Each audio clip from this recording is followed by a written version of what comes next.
Hey, how y'all doing? Great weekend ahead. Welcome to the Thursday live stream. This is your boy Mongo Slade. Today, we're gonna probably have some fun, but we probably won't be here very long. I'm going to try to do this in under an hour, maybe an hour and some change. Um, so AJ3, hey hey, everybody else, hey hey, how y'all doing? So WG Phil, how you doing? Okay, so what is on tonight's show? Well, for starters, we have to do Night of Champions predictions. I'm going to do them here rather than do them after SmackDown. Second, we're going to talk about Vice media going bankrupt, and even though the the guys from Dark Side of the Ring said they will not be affected, it's hard to not be affected by the company going out of business. Um, we also want to talk about Dave Scheerer's attacks on Dave Meltzer. And just kind of for fun, we're going to talk about Hulk Hogan and his interview with Ariel Helwani. Um, so I'm gonna try to actually get into this stuff, and we're actually gonna try to get into this pretty quickly this time because I do want to be able to get out of here pretty quick. All right, so let's talk about Vice Media's bankruptcy. Let's do this first, and we'll talk about this while I let some people come in, and then we'll get into Night of Champions predictions. So, on May the 15th, which is approximately 10 days ago, Vice Media, once worth $5.7 billion, files for bankruptcy. This is from NPR. I don't suggest anybody get your information from NPR, but I don't have a dog in the fight, so I don't really care, right?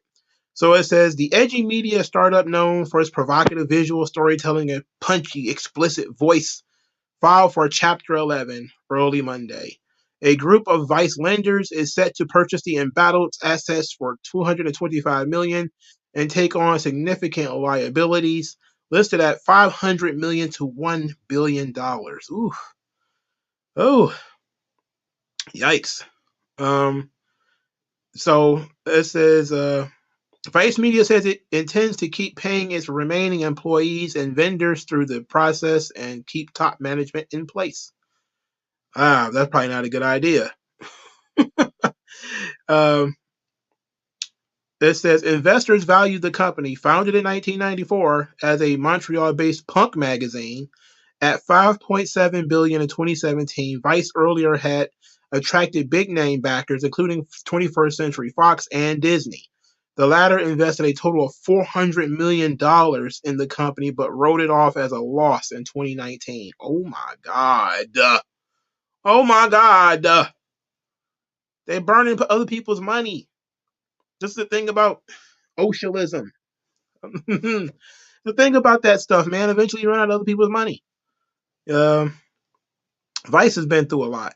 It really has been through a lot lately. Of course, they talk about the sexual harassment and misconduct and different things like this. I believe Vice had a union, didn't they? Let's take a look. I believe they actually started up a union pretty recently. Um, let's look at that real quick. Vice Media Union. Their union started when? Yep, they do have one. They got a union, but I can't see when it started because there's some big thing in front. In December 2021, the Vice Union ratified a new collective bargaining agreement that consolidates Vice's four previous union contracts into one single landmark agreement. Um, I'm not surprised. I am not surprised. In January 2019, the Guild represented staffs at Vice Editorial, Vice News, Vice Land, and Vice Digital ratify each of their four collective bargaining agreements. So Vice has had a union. They had four different unions that then became one singular union, and now the company is out of business. Dun, dun, dun, dun, bum. Not mentioned at all during this whole thing about them going bankrupt is how unions played a hand in this. Of course, they talked about the sexual harassment, which didn't help because they lost a lot of money. But losing a lot of money at one time in lawsuits, um, It's not the same as losing a lot of money in multiple in union contracts over and over again. But here's what they had to say about the sexual harassment. It says Vice Media fired 3 employees in December 2017 following complaints by a handful of employees concerning the workplace culture. It says from Susan Tohama, Vice Human Resources Chief at the time, said the conduct of these employees range from verbal and sexual harassment to other behavior that is inconsistent with our policies. Oh, inconsistent with our policies. Hmm. Oh boy. Isn't that here's a different section. It says Vice is the latest casualty in the media industry decimated by a downturn in digital advertising and changing appetite for news. Last month, BuzzFeed, which was hailed for capturing a rare young audience and won a Pulitzer Prize for international reporting in 2021, shuttered. Other newsrooms, including NPR, CNN, ABC, and Insider, also have carried out layoffs this year. So Vice is essentially going to end up being a zombie organization. I believe that they also already have a buyer, if I remember correctly. I think that somebody is going to buy it in order to keep it alive. I think it might be George Soros. I think they said it's going to buy Vice in order to keep it alive. I'm trying to figure out who that is. Yeah, it says Soros Fund. This is from May the 8th. Nears $400 million deal to buy Vice Media out of bankruptcy. So George Soros is probably going to end up buying Vice eventually, and he's going to have officially an organ official organ to pump out his propaganda. What up, Top Dog? So it came out on the 23rd. Evan Husni. All indications are Vice Media bankruptcy filing will not change anything for Dark Side of the Ring. This is from Fightful. He said, all indications that I have been briefed and told that this basically changes nothing for Dark Side of the Ring and for the health of the show and for the show airing and all that stuff. Everything is on track and everything is like it would have been in any other circumstance. So everything is business as usual. Now, Dark Side of the Ring actually starts again this week or next week. No, this week. It'll be Tuesday. The first episode is Tuesday, and it is on Chris Candido and Tammy Lynn Sitch. So that ought to be interesting, actually. I don't know that much about Chris Candido. I don't find him to be that interesting. But I do want to know what they're going to say about Tammy. So I will be watching that episode. I'm going to catch up on Tales from the Territories, too. I'm going to end up watching that eventually. I didn't watch it at the time because I don't watch TV regularly. I will end up watching them all at one time anyway. Even though he did talk about Tales from the Territories and the working relationship with Dwayne Johnson, aka The Rock.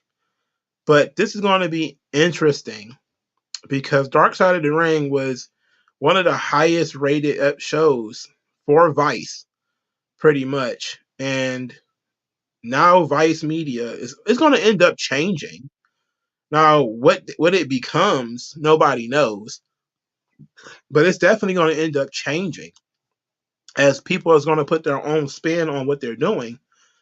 And they're going to have their own opinions about things. But Dark Side of the Ring might be in a little bit of danger. Just a little bit. Not a lot, though. All right. So that's the big thing about Vice. It's leftoid newsrooms. They're cannibalizing each other.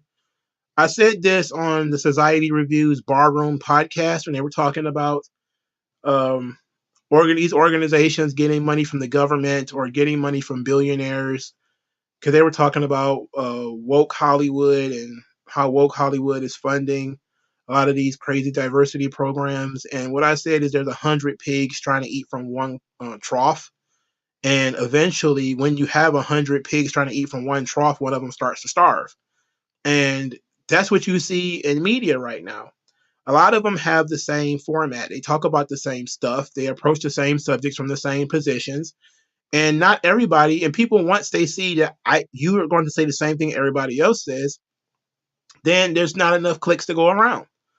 You know, what made Vice different was Vice was gritty at a certain time. Before it became incredibly ideological, it was gritty, on the ground reporting.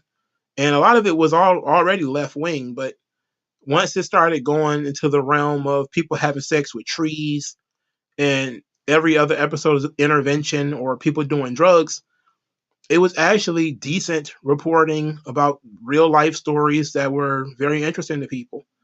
Um, so I don't see that being the case nowadays, though. I think if they end up getting bought, it's going to end up getting bought by somebody who wants Vice to continue doing what they do. And I think they're probably better off just letting the company die so they can shake those unions off and then restarting it from scratch. They're probably better off there because I'm telling you, the unions they bloat the labor market. I've been yelling about this for years on this channel. It's just it says it's no surprise to me that as soon as they consolidated all of their union contracts, this thing started to die.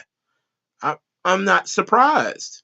You know, at the heart of pretty much most bankruptcies is that they pay too much for talent. And paying too much for talent and not enough money coming in, eventually you run out of other people's money. Not just you have too many pigs at one trough, but you also have too many parasites. You know, it's it's a disease at that point. All right, let us move on. Let us talk about Dave Meltzer now and Dave Scherer. Now, this actually comes from Dave Scherer's PW Insider Q&A, which has been an absolute gold mine during this CM Punk thing. Now, this is actually a little old now because we know that CM Punk is probably on his way back because they set up a collision for Chicago. And so this piece might not actually be quite timely anymore. But uh, the attacks that Dave Scherer has been they started off soft at Meltzer, and they started to get in a little bit more raunchy as time goes on, as he got more and more frustrated with Meltzer and the way Meltzer handled these situations. But let's talk about this because Meltzer hasn't really taken a shot at Dave Scherer. But last week, um, Dave Scherer went after Meltzer when they announced Collision and they didn't announce a new TV deal.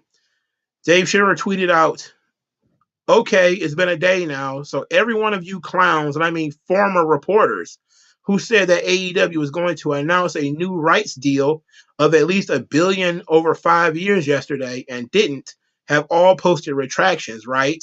Nope. That's why you are all clowns. Wow. And then earlier today, he says, quote, Khan asked if there have been any new TV deal for TV.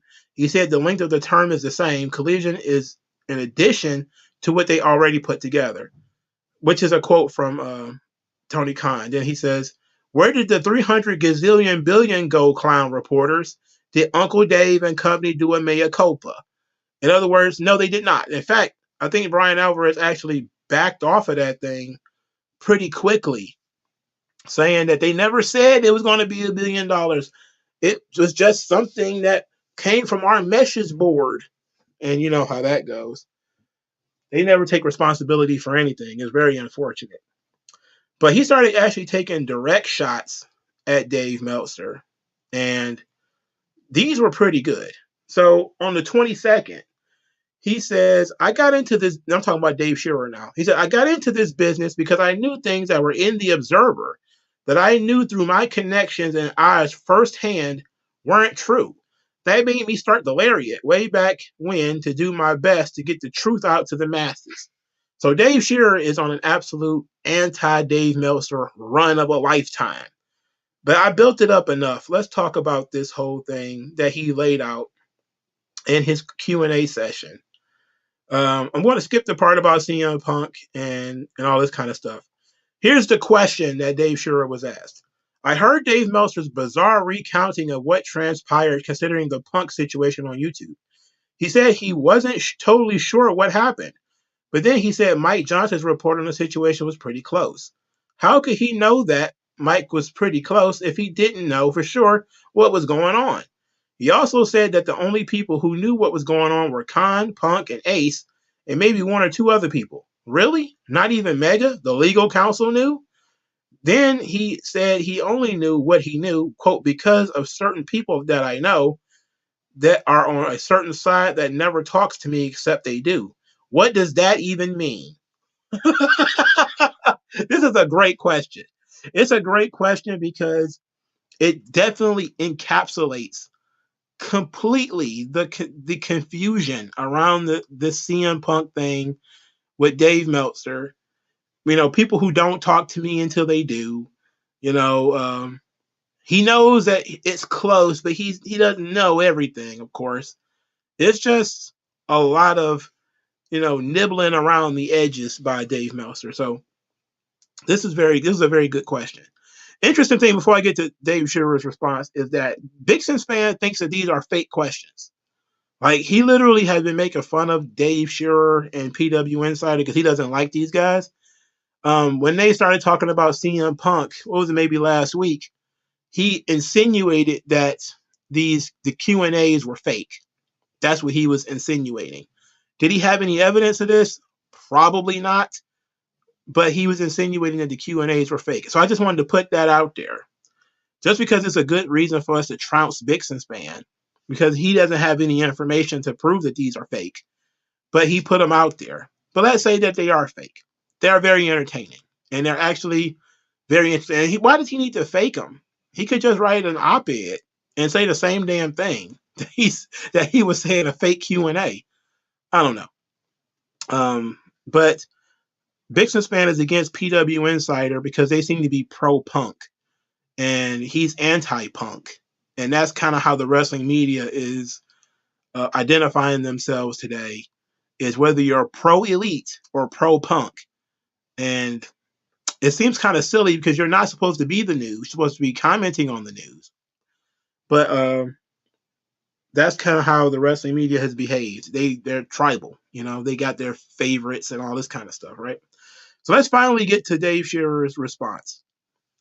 He says, I have to be honest, I laughed out loud when I read this. The worst thing that ever happened to Dave Meltzer was AEW coming along. It's his kryptonite, and it makes him say things like you said above.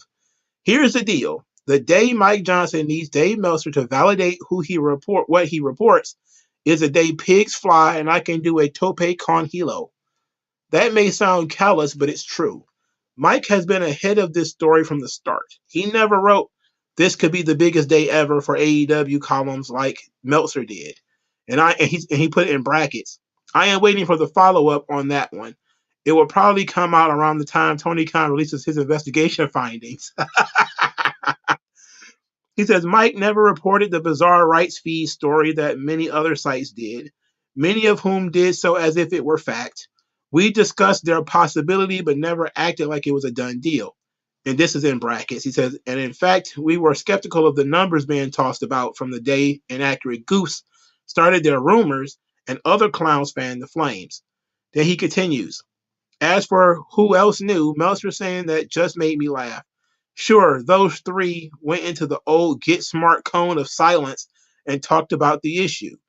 Then, when they left, they pricked their fingers and did a blood vow to keep what they said between themselves. Then they got on their scooters and went for ice cream. Jesus, what a dumb thing to say. Yeah, Punk and Steel wouldn't talk to their wives about this subject. Tony wouldn't talk to Mega. Yeah, right. To me, the only reason to say something like that was to point the finger at one of the three. And it wasn't Tony. The funny thing is, he said that and also said that he heard from people he doesn't talk to but talks to. Was that one of the three you mentioned? The stuff would be comical if it wasn't so sad, and the reason I continue to comment on it is that it makes my industry on the whole look bad. Wow.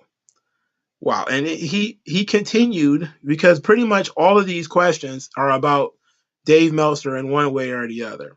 So here's a second question. He says, this is the question. He's right, though, about Meltzer makes his industry look bad. Between him and Brian Alvarez, they really do make wrestling media come across as being very second rate. It's like it's full of fanboys who, have their favorite wrestler's phone number, and sometimes their favorite wrestler calls them and talks to them when they want to put a story in the media, and that's pretty much it. It's very unfortunate that it's this way, you know, and much like Vice or other media groups, Dave Meltzer has a obvious slant that keeps him from being objective in these situations. If he just could peel back and say, I'm friends with these guys, they tell me things, I don't know if they're true or not, I print what they tell me, I am perfectly willing to listen to opposing opinions. If he was just honest enough and just did that, I think people would respect him so much more. But Dave is 100% right. The worst thing that has happened to Meltzer has been AEW's existence. AEW existing has made Meltzer fall out with Jim Cornette, who was an old stooge of his. Cornette has been a Meltzer stooge for over 20 years. I think they say they were in friends for 35 years. AEW's existence has turned people who were old friends against each other. It's politics is the reason why, Cornette doesn't get along with Jericho, but he only knows Jericho's politics because Jericho has been in AEW. If he was in WWE, he probably wouldn't even be tweeting some of the stuff that he tweeted. He probably wouldn't even say some of the stuff he's been saying. But AEW's existence has opened up such a chasm in the wrestling media that there are so many people who are openly cheerleaders for AEW. Alvarez and Meltzer have willed this thing into existence. This is something that actually I think Mike Johnson maybe have said a year or two ago, that these guys need AEW to be successful because this is what they have always wanted wrestling to be. They had a billionaire who was a fan of their message board, a fan of what they do, who books to their tastes, who they have curated his taste to a degree when it comes to the Japanese stuff and who is a big star and who isn't and all this kind of stuff. You even get Tony Khan saying things in interviews that sound like they came straight from the wrestling media. We don't insult, like when they first started, we don't insult the fans' intelligence, which is something that they've been saying in the media for a long time. He was even repeating that kind of stuff. And when you look at it, PW Insight has been on top of this thing in terms of recognizing how important AEW has been to Meltzer and Alvarez, and how, to be quite honest, their reputations are on the line here. Because they've been giving 5 stars to the Young Bucks and Kenny Omega and calling them the greatest wrestlers. They put Kenny Omega in the Hall of Fame he before he was even 40 years old. They had hyped him up so much. And they need AEW to be a success so that they can feel vindicated in how they spent all that time hyping these guys up in New Japan. And PW Insider was on top of that. They noticed that thing pretty much immediately. Some people were still trying to play the game that Meltzer was unbiased back when I think Mike and Dave were noticing this. This has been a very important piece of business. So it's not like Dave Scherer came out of nowhere. It's just been bubbling for a long time. How he had noticed that Dave Meltzer is not on the ball 100%. Now, it's also, and I should say this before I continue, Dave is also taking a shot at a competitor. Especially he's taking a shot at a more successful competitor. Because the Wrestling Observer newsletter is way more, or at least I know it's way more popular and way more profitable than PW Insider. I'm pretty sure PW Insider doesn't do too bad. But they don't do what the Wrestling Observer newsletter does. And they're partnered with Sports Illustrated now. you know. So they're partnered with like a reputable sports brand, and so he is taking a shot at a competitor, and it does come across a little bit like Tony Khan taking a shot at Vince when Dave Scherer is going after uh, Meltzer, but what he's saying makes sense. Okay, he is on the ball on this one. It's not coming across like blind hate. It's coming across as pretty good criticism of what these guys have been doing. All right, so let's get to the next one. Here's the next question. On another note, to his way of covering from his quote sides, doesn't it prove it's slanted coverage?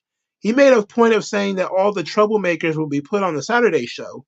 Doesn't that prove that he absolves the elite, Sammy, etc., of any roles in the problems that AEW has backstage? So Dave responds, at the end of the day, his use of the word sides says a lot to me. His calling people who have issues with the elite troublemakers or whatever. In the end, the truth is the truth. Everyone involved has done wrong things. Anyone credible will state that. People who act like the people that they like are totally blameless, I laugh at their sad transparency. This is interesting. Uh, he continues to mock the $1 billion things by saying when somebody asked him, is the reason that AEW didn't report that they are getting $1 billion deal from Warner Brothers Discovery is because they are actually getting a gazillion billion dollars. And then Dave says, you popped me. Now I will have to wait for the news site to report that AEW is getting a gazillion billion from Warner Brothers Discovery. He has been taking massive shots at Dave Meltzer, and Scherer has been on point. You know, Scherer and Mike Johnson, they might not be the best guys, but they're fair. At the very least, they come across as being fair, and I can't complain about that. You can't complain when guys are at least fair. You might not agree with them, but at least they're being honest on what's going on here, you know, and I like that. I like that. So he's been cooking Meltzer. he's been cooking Meltzer. All right, so let's go to you guys for a little bit before we go on a little bit more. Making good time here. I wanted to get this done like an hour or so. We're already halfway there. AJ3 says WWE started the whole Dawn and Soul Your Intelligence dialogue back in the 90s. The dirt sheets chopped and screwed it up like the Republicans took the word woke, right? Yes, to a degree, yes. Uh, and the Cure for the Common Show, which was Vince McMahon's beginning of the Attitude Era, I think he said something like, stereotypical baby faces and heels and, insulting your intelligence and all this kind of stuff. Then the wrestling media took it and ran with it. But it's been something that has been repeated over and over again. You're insulting our intelligence. You're insulting our intelligence. Like nobody even knows what that means anymore, right? Like what does that even mean at this point?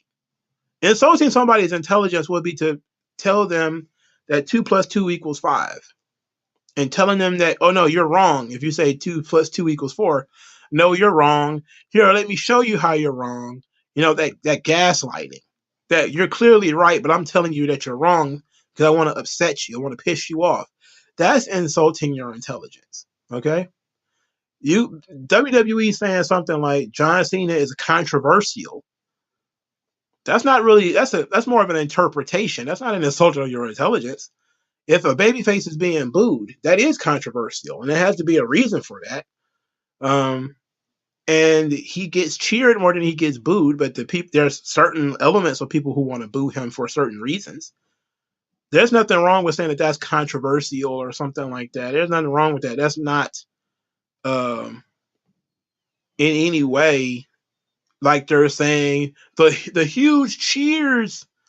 Like the insulting your intelligence might come from the manipulation of audio, with them maybe sweetening pops and stuff like that. That might be an insult to your intelligence. But Um, yeah, it seems like Vince came up with that, and then these guys decided to pick it up and run with it. Prince Ali, has the Punk versus the Elite controversy reached Michaels and Hart levels of heat? I don't think it's reached that level yet because Brett and Shawn, they had an issue that seemingly went on for a longer period of time. Brett and Shawn had an issue that it seemingly didn't end until one of them actually left the company. And then it didn't even end then because they were still sniping at each other 20 years later.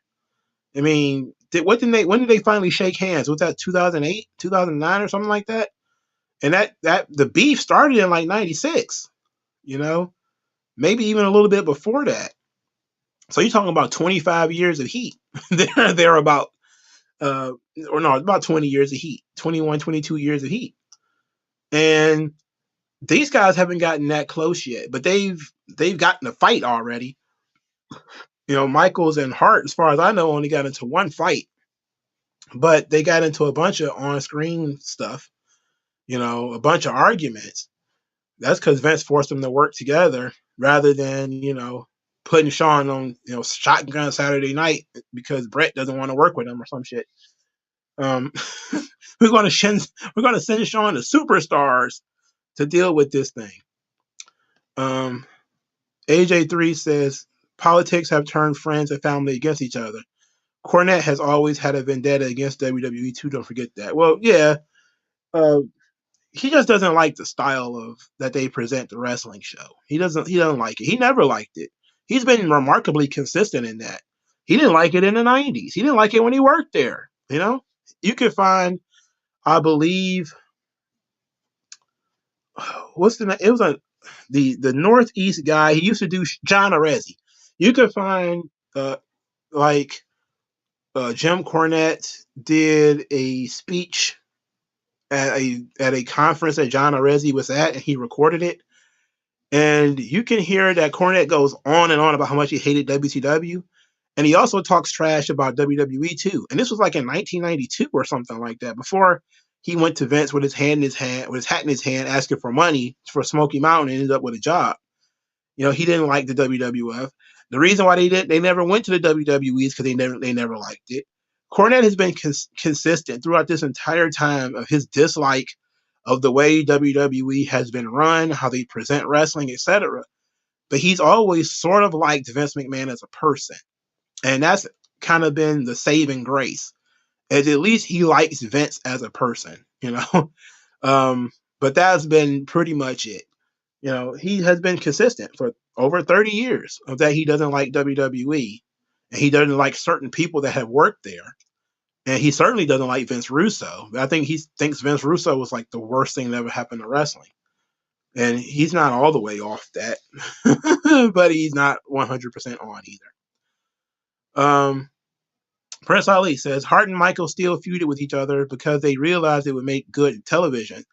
Punk and the Elite straight up don't want to be in the same radar as one another. That's true, but it's hard to tell which side that's coming from. We know that Shawn Michaels stormed out of the locker room once and said that Brett is making it unsafe working environment. He was also peeled up and going after Brett sometimes, and we know that things were ugly on the. And Shawn sometimes would throw a tantrum and leave, but he did business because Vince forced him to. Here Tony Khan's trying to be a different kind of leader because of the years and years and years of Vince McMahon rules with an iron fist. He tries to come in and be peacemaker. How could I make everybody happy? And not upset the audience, not upset the boys too much. How can I make everybody happy? And he underestimated dealing with male egos. He just was not ready for it. He thinks just because he dealt with it in football, that he can deal with it in wrestling.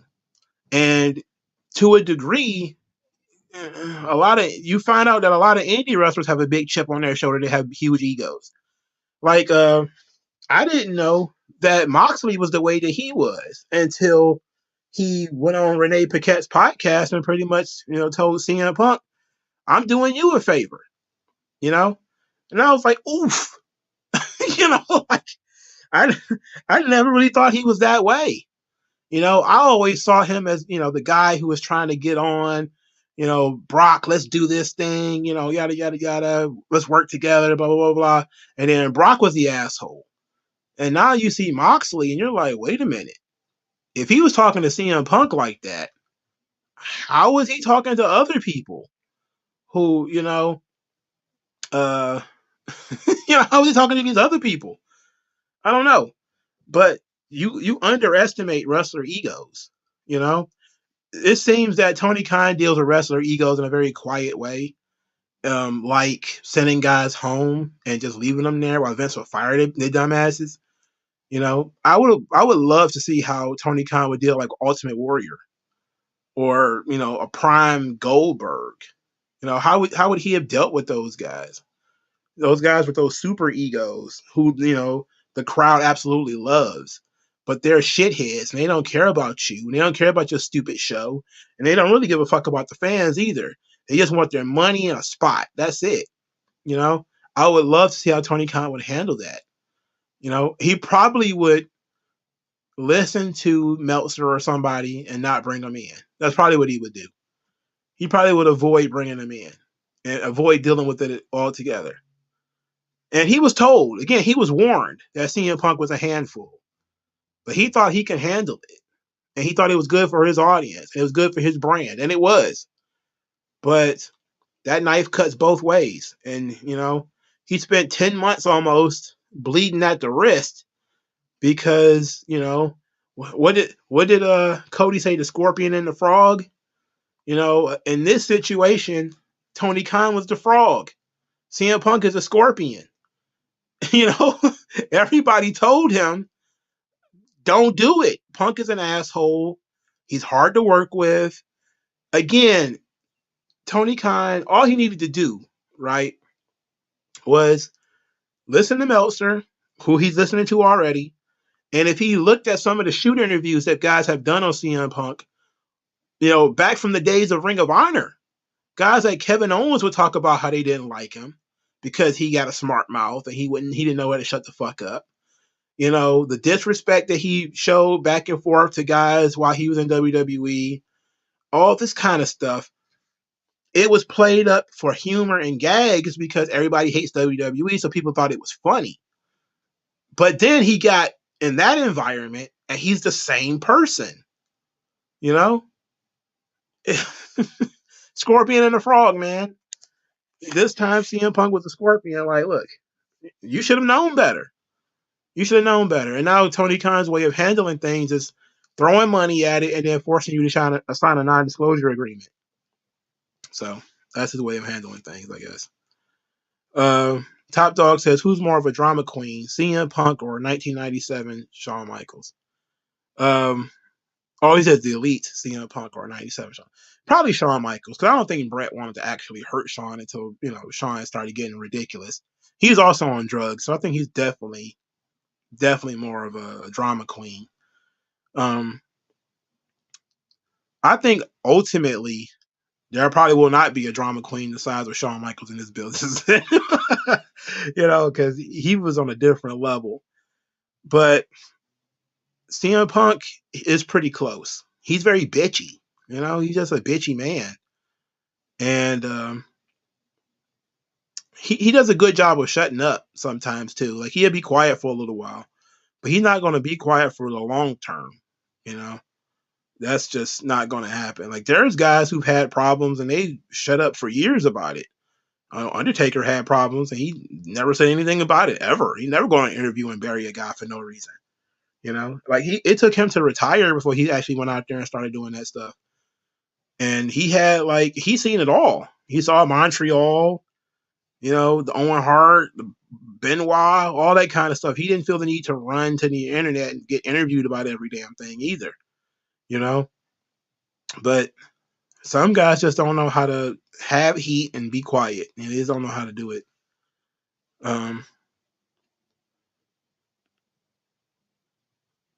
Prince Ali says Ultimate Warrior would have gave TK actual hell. Where's Undertaker when you need him? Yeah, Warrior would have trounced TK. My goodness. Just the stories I heard about Ultimate Warrior, he probably would have had Tony Khan paying him in tears. It'd have been crazy. He'd have got his paycheck but by a carrier pigeon. He wouldn't even want to be anywhere near that guy. Like, he'd probably leave the building when Warrior came in. I mean, Warrior was snapping on children, so he was giving the adults hell in there. It's just like people always give Vince the shits, but it's like, man, look at the people he was dealing with. He was dealing with absolute drugged out psychos all the time. Savage is a psycho. Hogan is a psycho. Warrior is a psycho. Jake Roberts was a drug addict and partially a psycho. Shawn is a psycho. Brett is an egomaniac. Razor and Diesel were egomaniacs who some of them didn't even take the business seriously. And it's like, how else were you supposed to handle this group of people who was, that their behavior was completely subpar usually, you know? Everybody's got their moments in time where, they're not on their best behavior. But some of those dudes were assholes for a long time. Like a long time. And he did what he could in dealing with it. But Tony Khan, I guess I don't know. We'll find out whether he did a good job or not in the future. Right now, it's not looking like he did a good job, though. Yeah, he thought CM Punk and the hatred of WWE would make them close. He didn't understand that a new hatred will be born. That in the midst of the bitches brew that they was creating, that there would be some terrible things occurring at the same time. He had no idea, what he was prepared for. He wasn't prepared for that at all. And I'm not surprised he wasn't prepared. Who was going to prepare him? The only people there that knew would be Jericho. And everybody's like, Jericho needs to shut up. He needs to mind his own business. And Jericho talks out of both sides of his mouth because he had beef with CM Punk for a long time too. At the same time, though, he didn't want to run CM Punk off and, ruin what ended up being a big deal for them in terms of CM Punk coming back. And he didn't want to ruin it. So, there it is. All right. Let us talk about, are we ready to do predictions? Oh, okay. Wait, we got more. Top Dog says, who's a bigger egomaniac politician out of Hogan, Austin, Cena, HBK, and CM Punk? Probably Hogan, no doubt. I don't imagine anybody being a bigger diva than Hogan. Hogan would have people read his ideas for him, and then like he used to have like Bischoff. Like in TNA, it was Bischoff. In WCW, it was like I think Jimmy Hart. He used to have other people listen in on his storylines, and then he was, that don't work for me, brother. Hogan is a master. He got Vince, he got Bischoff, he got Dixie.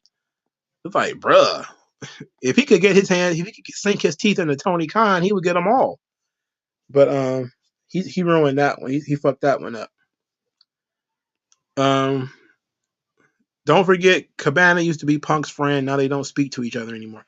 Yeah, I definitely am suspicious of people who have falling outs with their very best friend in the world. If you have a falling out with your best friend in the world, I gotta know why. It's got to be something serious. It got to be something where you guys felt like you couldn't work it out. And the situation between Punk and Cabana is so bitter that it's over money. It's the goofiest thing in the world. They should have been able to get over that. It's over money. I couldn't imagine that. Ike the Don. Imagine Nails choking out Tony like he did Vince.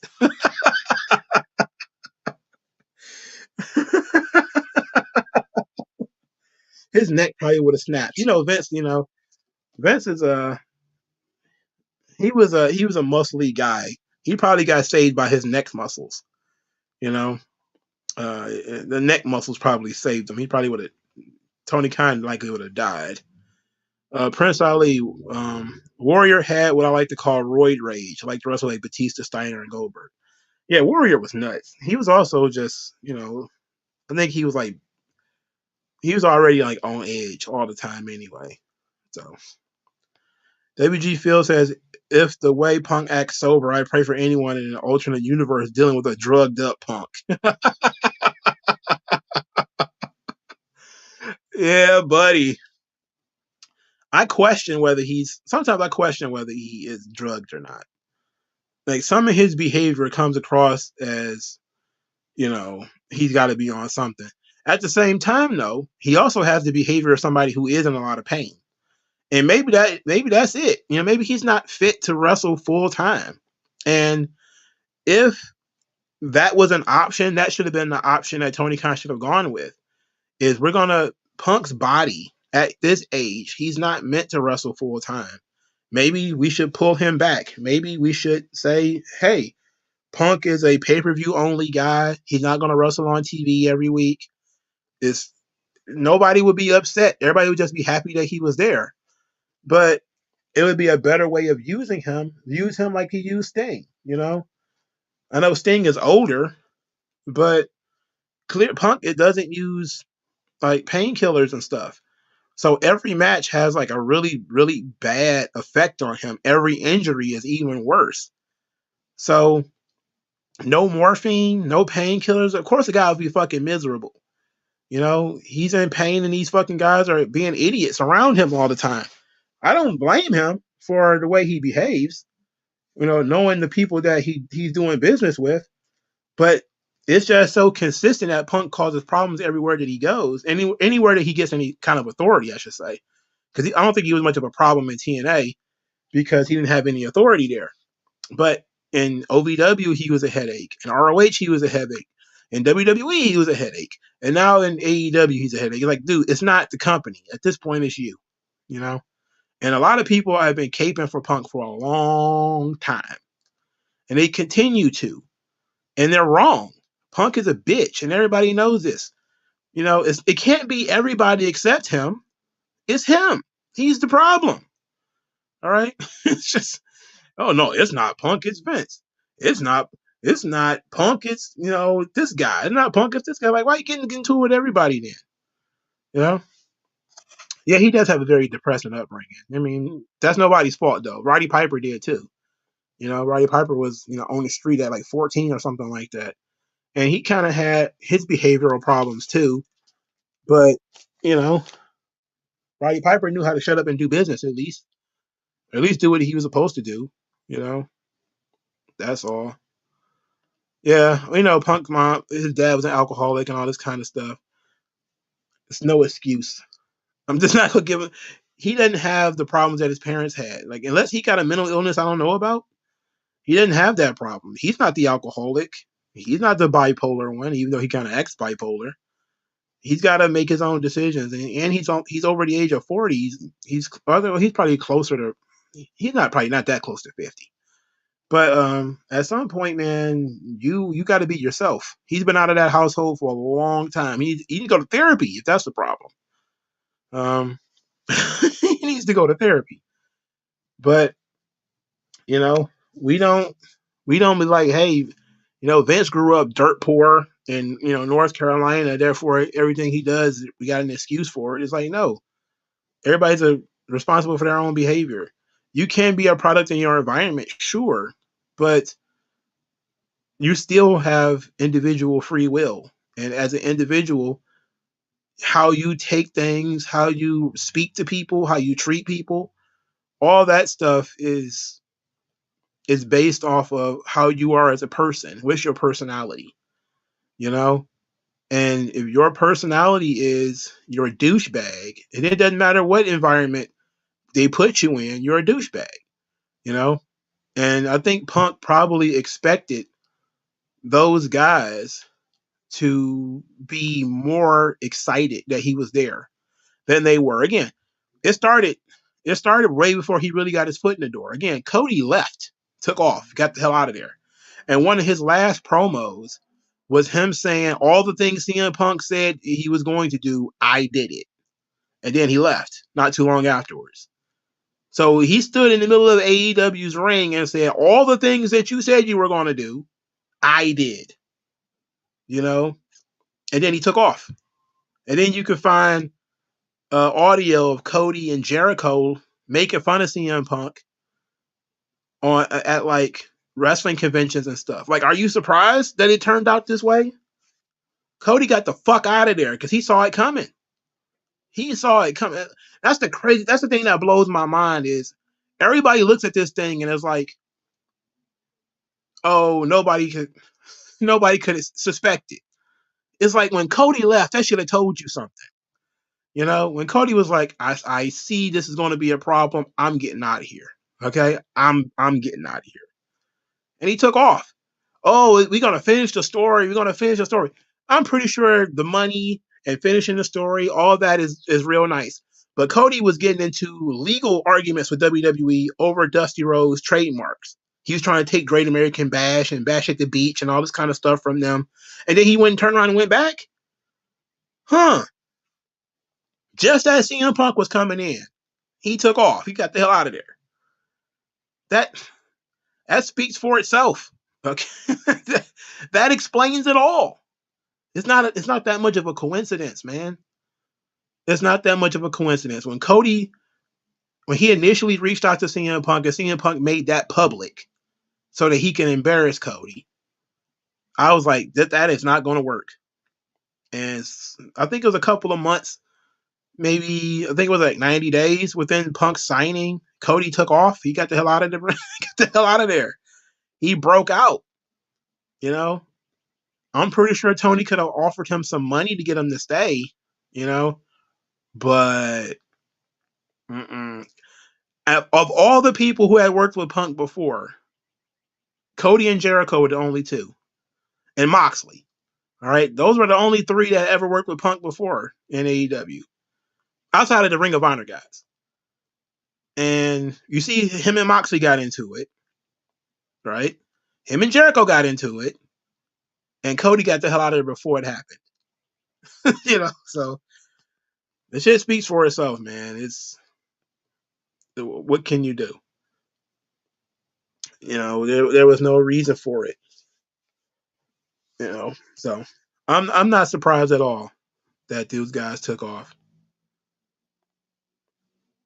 He said, would you deal with Prime Warrior or Punk who picked up a drinking habit? I think probably Punk who picked up a drinking habit. Because Prime Warrior was a nut. And I probably wouldn't be able to deal with that. I got a pretty short fuse myself when it comes to certain elements of people's behavior.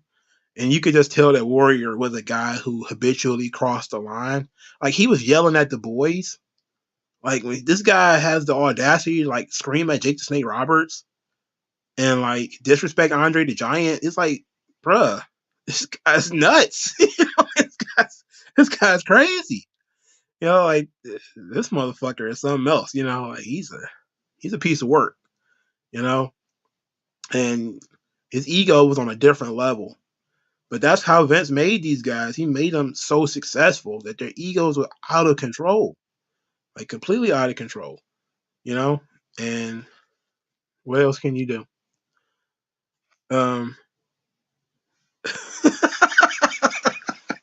Right.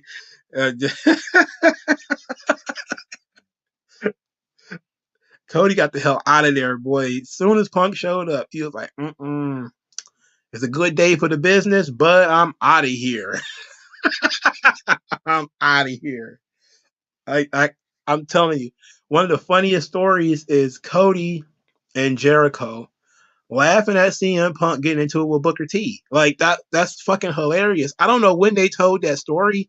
It was certainly before Punk showed up. It was during maybe 2020. I think it might have been the Jericho cruise and they told that story. But I don't think he knew Punk was coming in.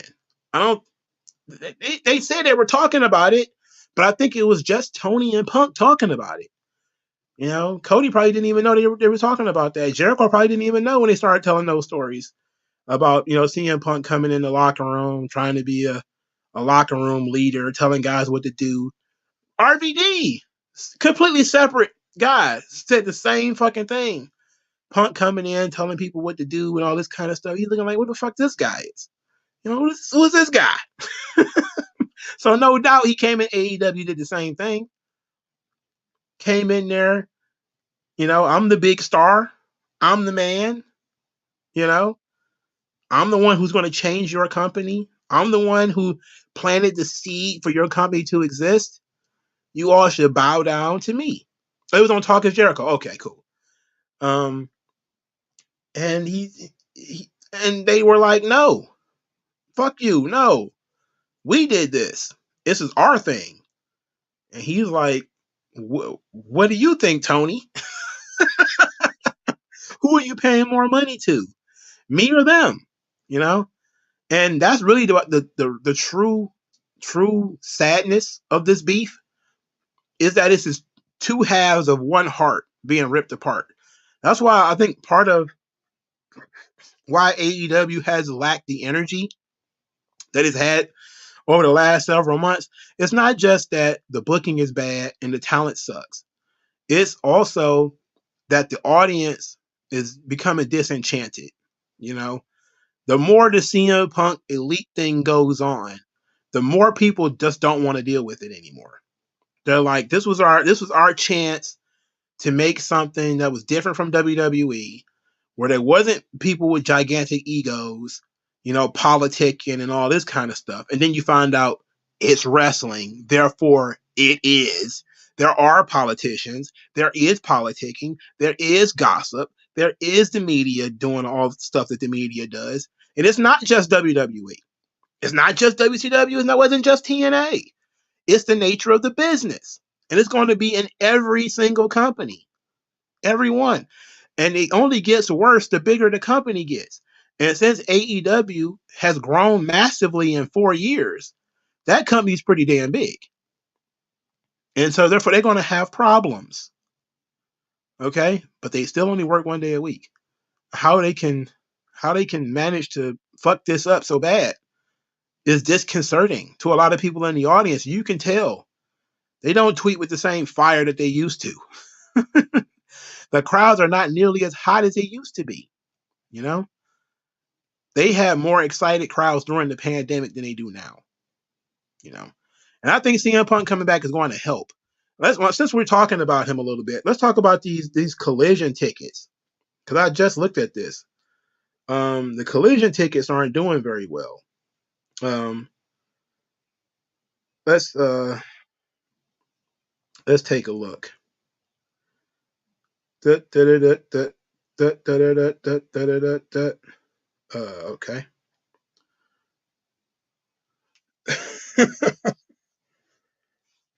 Prince Ali said Undertaker would have allowed none of the all-out drama bullshit. He would have made the elite dress in the hallways and break Punk's ego and make him apologize to everyone. I think that's what Wrestler's Court was good for. And CM Punk didn't like Wrestler's Court. He didn't like that. He didn't like being held accountable for his bullshit. Even though it was mostly, um, you know, the boys ribbing each other, you know, and trying to police one another. Punk didn't seem to like that very much. You know, he didn't like being in a position where, you know, the boys was handling it and not the office. You know, he didn't seem to like that very much.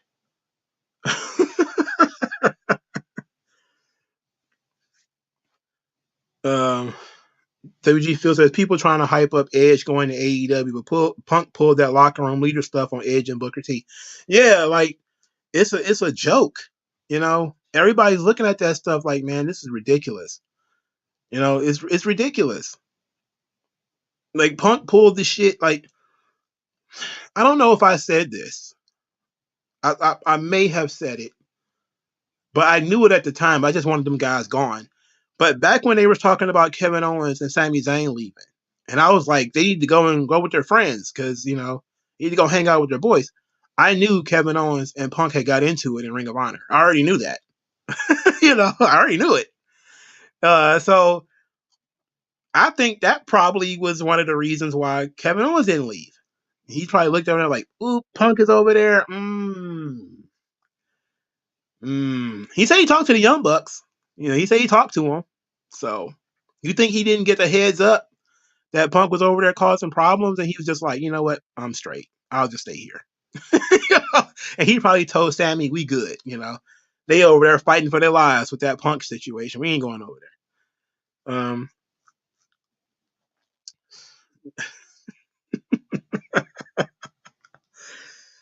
Well, it's a different situation. Yes, technically you are correct. If you're not paying me, you don't get to tell me what to do. But when it comes to the boys, they're doing business. It has to be a modicum of respect there. It has to be a modicum of trust there. So them policing each other, that's why, when guys like Bradshaw would go too far, like soap and, the bullying and shit like that, it broke trust in the locker room. But the boys policing each other can always be about camaraderie too.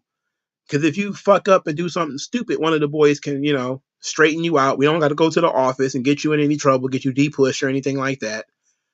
You get a boy some water, buy him some beer, and we'll call it a day. You buy somebody lunch, and that's it.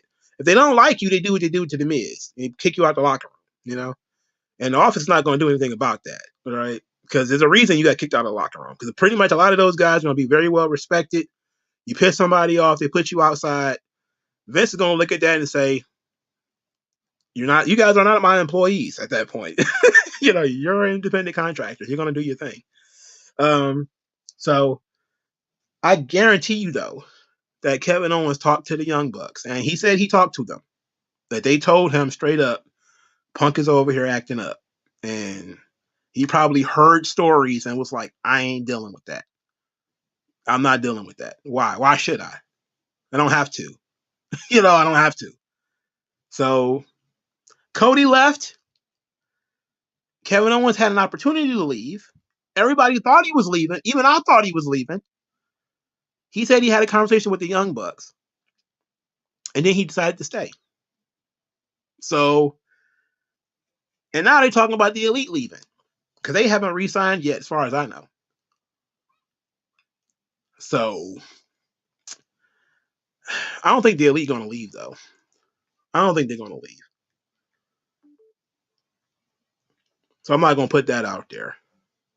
But here's what they're talking about in terms of the collision tickets. They talk about the collision tickets aren't really selling. Now, it's only been a week, for Christ's sake. I don't know why everybody's being really overreacting when it comes to the collision tickets. It's only been a week.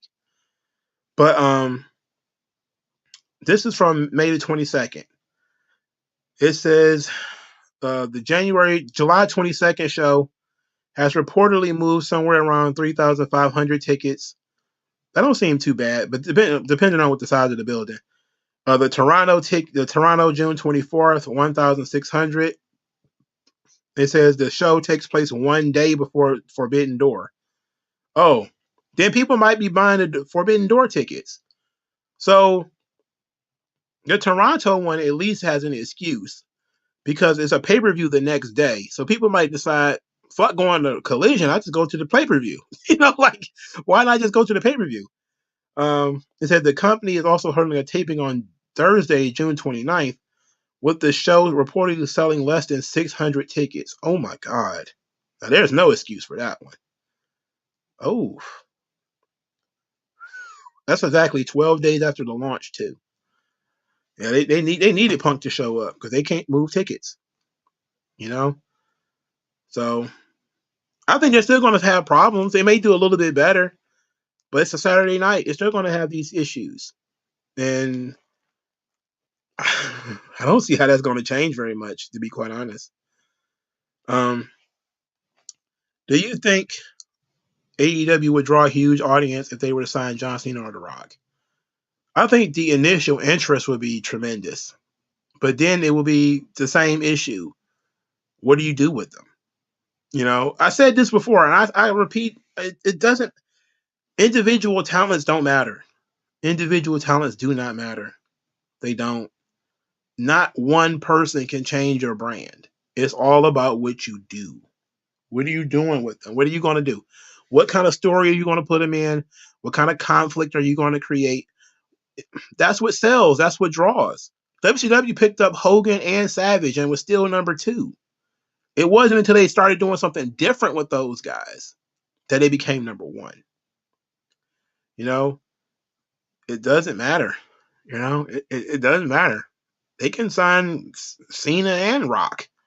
You know, they could probably steal a couple of houses by having Cena versus Rock. You know, they probably get 100,000 people in a building somewhere. But TV ratings ain't going to move because everybody's going to look at that and say, what are you doing with them on TV? John Cena versus Alan Angels or something shit. And I'm like, come on, get the fuck out of here. All right, let's get into these Night of Champions predictions. It's going to be a little over an hour, probably about an hour and a half. We're still doing pretty good. Yeah, they I can't believe. And my question would be, are they going to lower the cost of the tickets? Because I heard they lowered the cost of the Double or Nothing tickets. That they said they have like four for $40 or something like that. They're giving away like tickets like crazy for Double or Nothing. It was similar with WrestleMania a couple of years ago when CM Punk made the joke, go get a 2-for-1 ticket at WrestleMania. They're trying to sell 100,000 tickets though. Double or Nothing is one night. You know, they didn't move tickets to Dynamite because like a lot of the arena was empty, and now they're not moving tickets because Double or Nothing's not sold out either. It might still be a decent crowd, but it's not sold out either. I don't know. WG Phil says he gives Punk 6 months before he starts something. My guess is Andrade or Joe will start doing blood feuds with. The best thing that AEW can do right now is just let CM Punk feud with whoever he wants to on Saturday nights. That's the best he can do. Just let CM Punk run the show and keep the Elite off that show. That's the best you can do. You can call it a brand split if you want.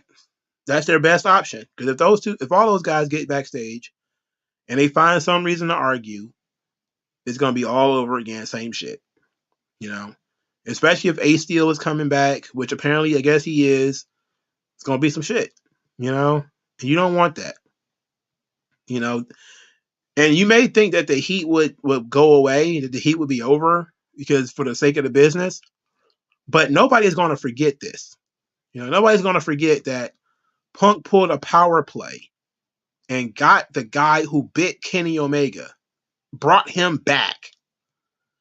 And now Omega has to see that guy all the time. No, forget that.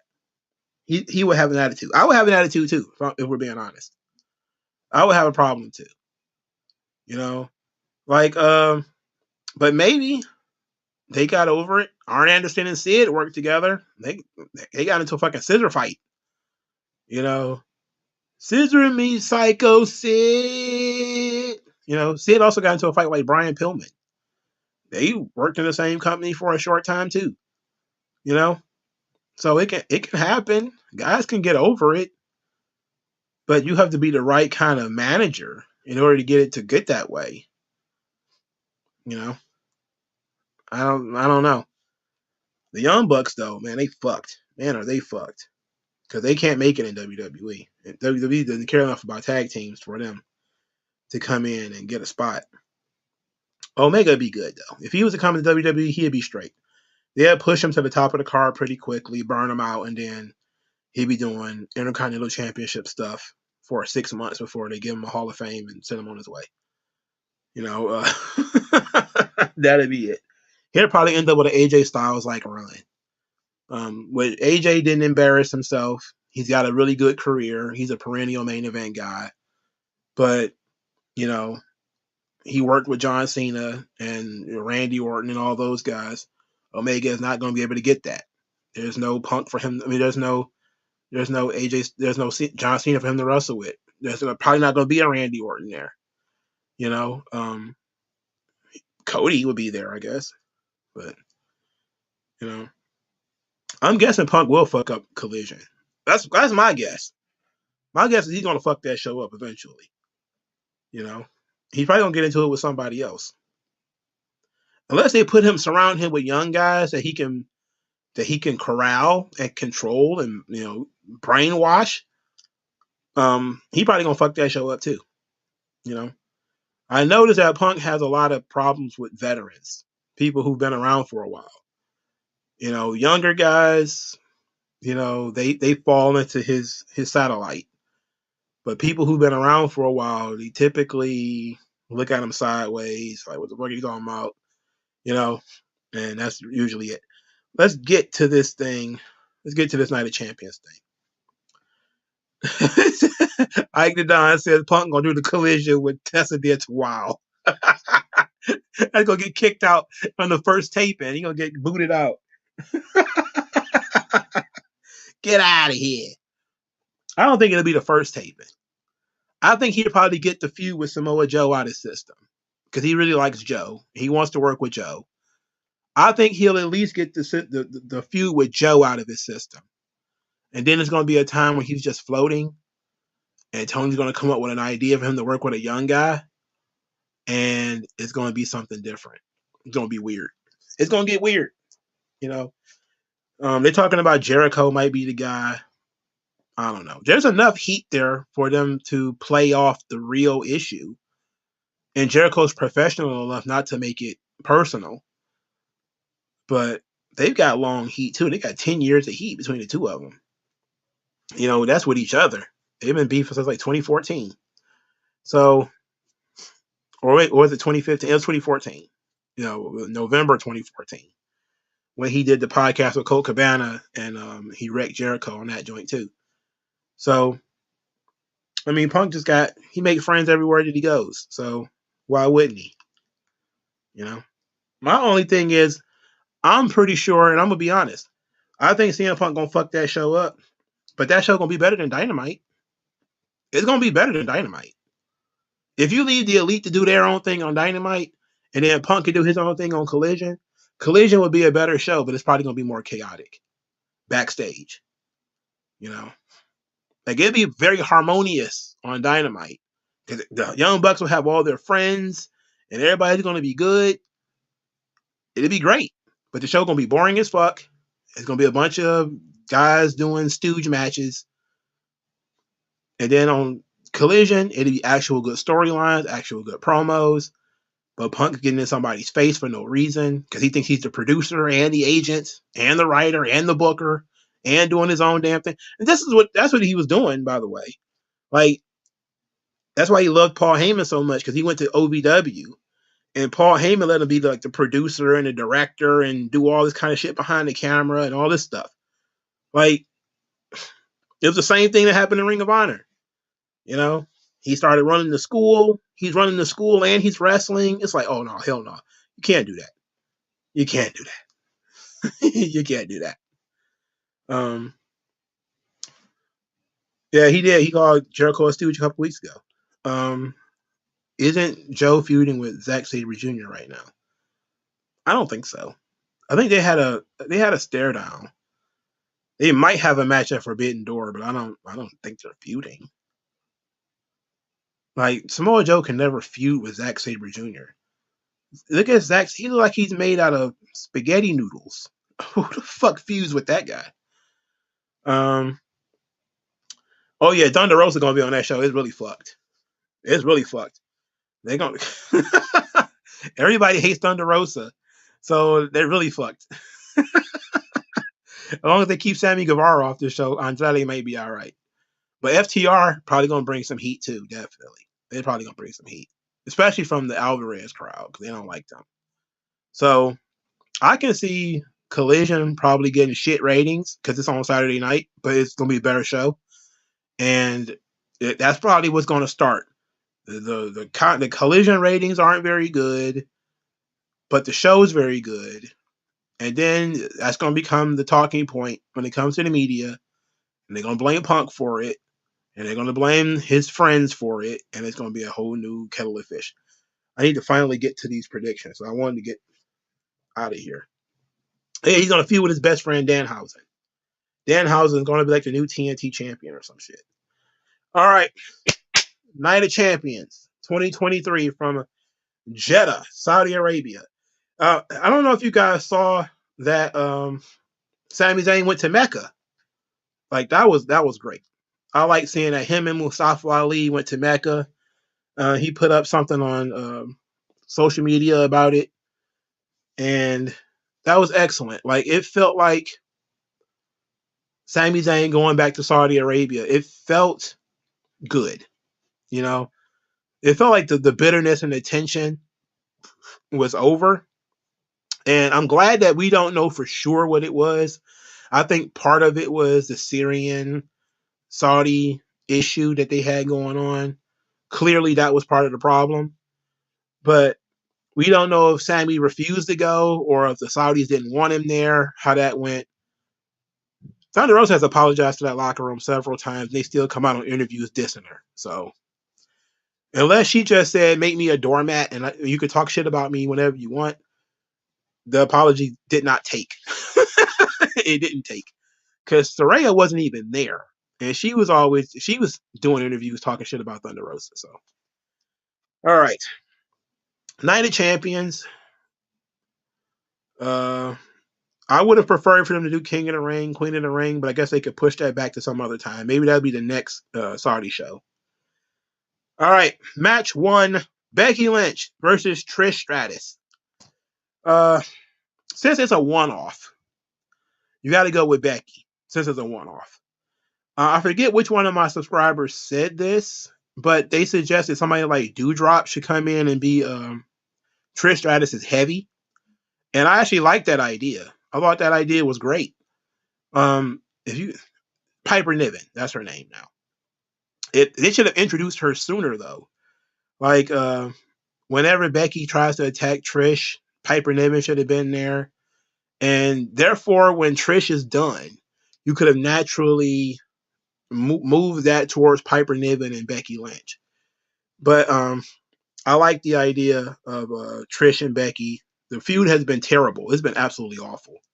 And that Battle Axe Medusa is continuing throwing shots at Trish Stratus. Look, I thought she was working. I'm not so sure she's working anymore. You know, I'm not sure she's working anymore.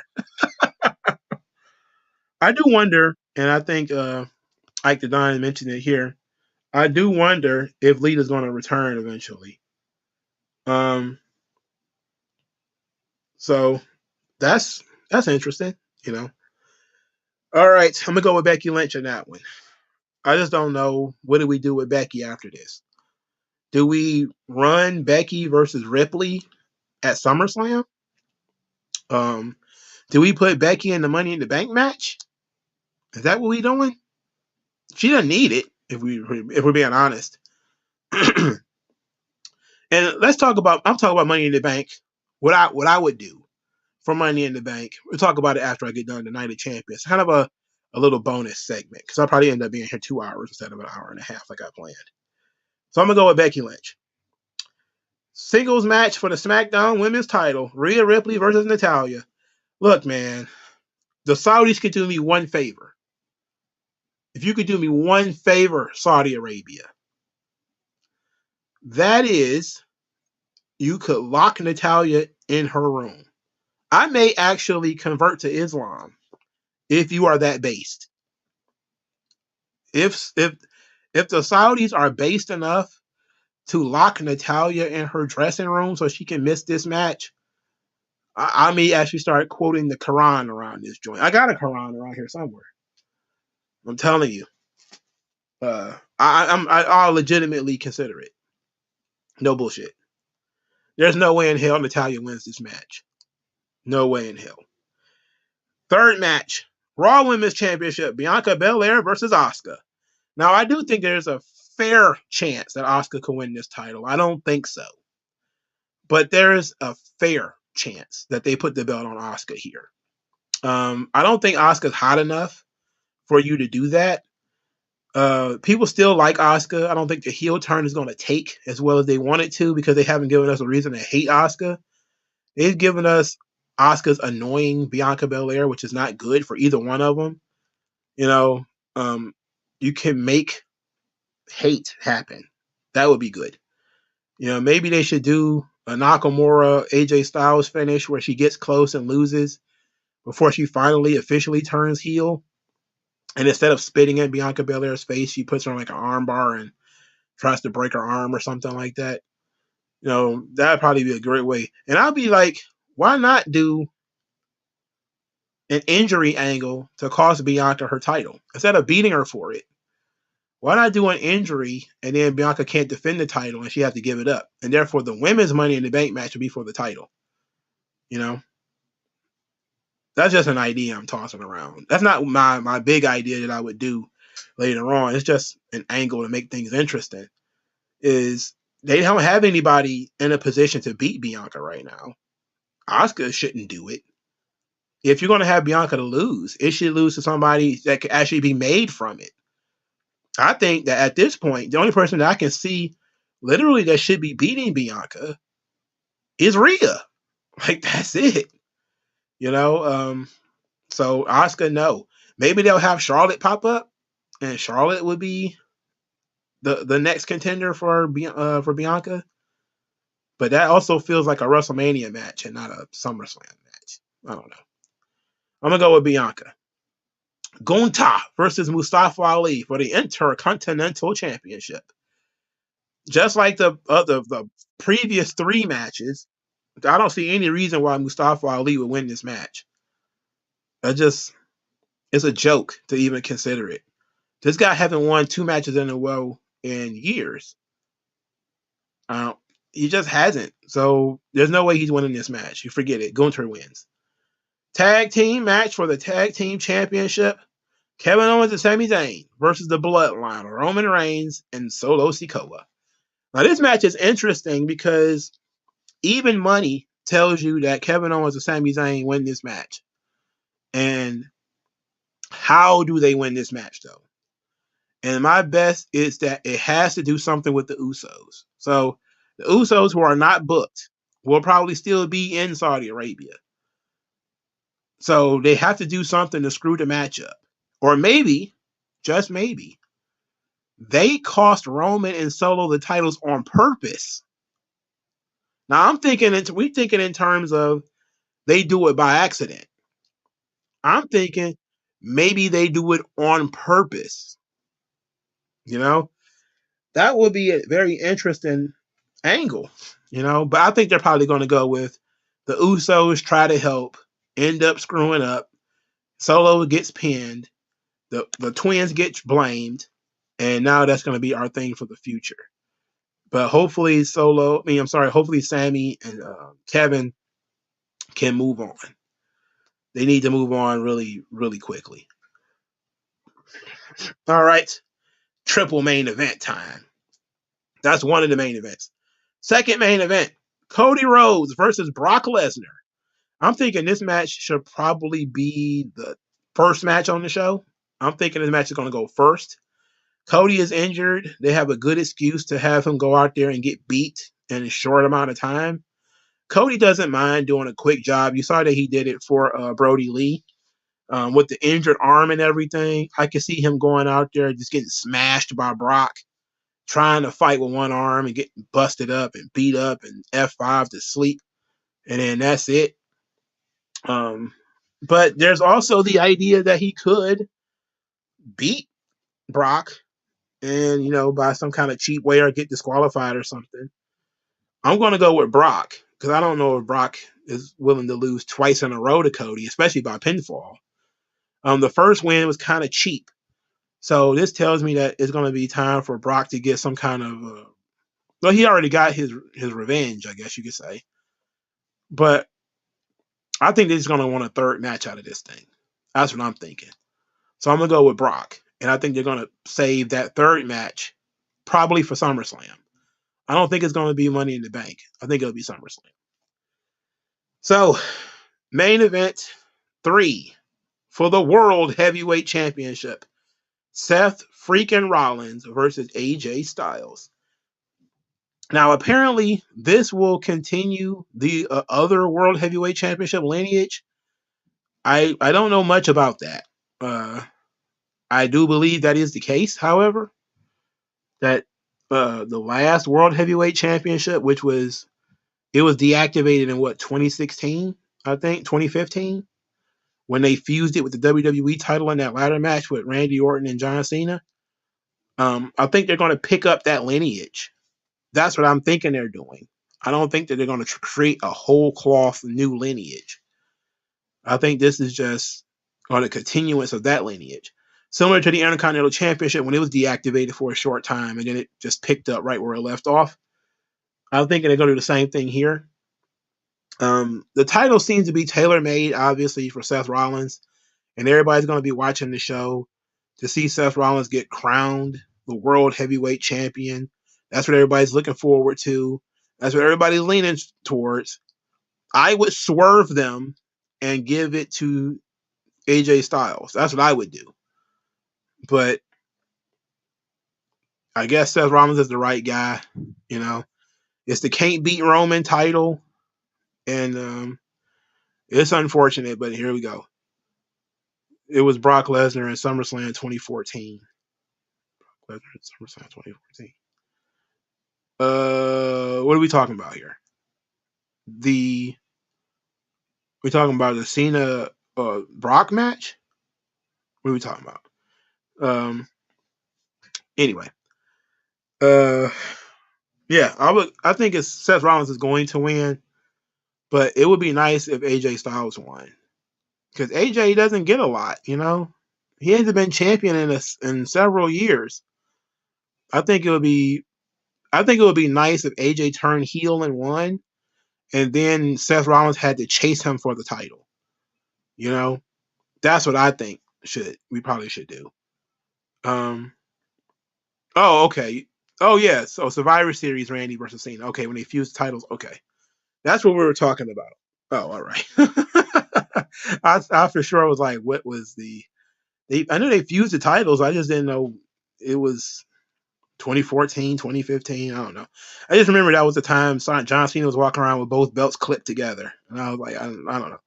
That shit went down the memory hole. That was during the Authority days. I like some of the Authority stuff. I didn't like all of it. Anyway, I would go with AJ Styles personally, but I think they're just going to go ahead and they put all this effort into Seth Rollins winning. They're going to give it to him. The last big gold champion was Brock, and the night after SummerSlam, we got the new title that they use today. Okay, the Universal belt. Okay. No, they didn't they start the Universal title in 2016.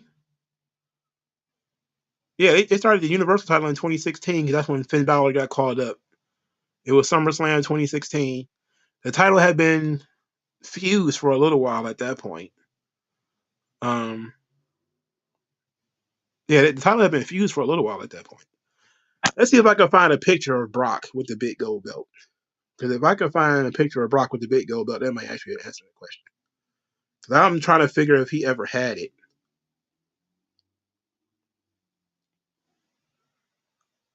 Let's see.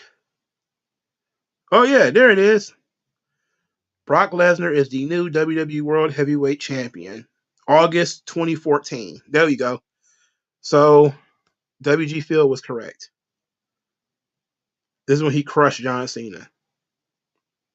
Yeah. So yeah, there we go. No, the new world. Okay. Universal was 2016. Yeah. So Brock had the big gold belt for a little while. And I don't remember that at all. Sheesh. I don't remember that at all. Yeah, I think Seth losing will be a great character moment. You know? It would be what was supposed to be his crowning achievement. And he fell short. And AJ, but I think AJ has to turn heel when you do it. I'm perfectly fine with AJ Styles winning this title, babyface or heel, because I love AJ Styles. But from a storyline perspective, if AJ was to hit Seth Rollins in the nuts before he beat him, then you can have Rollins chase him for the title. You know, and that to me works. You know, it makes it the title is ice cold right now because there is no former champion. But if you put the belt on somebody and then you make Rollins chase that person, you can heat the belt up. So then when he wins it, it means more than it means right now by winning a tournament. You know? And I think there's a lot of logistical reasons why you wouldn't do that. For instance, AJ Styles being on SmackDown, and but you also could just do a thing where the OC comes out there and they become AJ Styles' version of the Bloodline, where they help him keep the title. You know, I don't see why not. And you have Seth Rollins versus the OC. You know, I forgot about Drew McIntyre, if we're being honest. And I'm thinking that might be the first feud when Seth wins the belt because they're going to be in London for Money in the Bank. So, yeah, they could probably do Seth, Drew in London for the belt. But if they do that, that means Drew has to lose again. He has to lose again in London. Oh, that's an ugly one right there. Bring him. Well, he'll have to turn heel too. Somebody's got to turn heel here. All right. There's too many faces in this conversation. I'm okay with Drew McIntyre turning heel. I'm good with that. I like that idea. I'm okay with AJ Styles turning heel. Neither one of them has been a heel for a while. Seth can't turn heel because he was just a heel a couple of weeks ago. Um, so I don't know. I think for the nature of the business, you don't. I think Drew gonna end up being the contender for this title in London. He's not gonna win it though. Yeah, that's the screwed up thing right there. He ain't gonna win it because the person who would have, had the belt would have only had the belt for a couple of weeks. So he's not gonna win the title, but he'll probably be the contender, you know, unless he cheats and wins it. Maybe Seth wins it and Drew comes out the next week, turns heel, and starts feuding with the title. And I like that idea because I like the idea of Drew versus Cody at some point down the line. Because I think they have the same character arc. So I don't know if he's been a face since October. I think he's still been kind of heelish. I think he's been officially a babyface for not that long.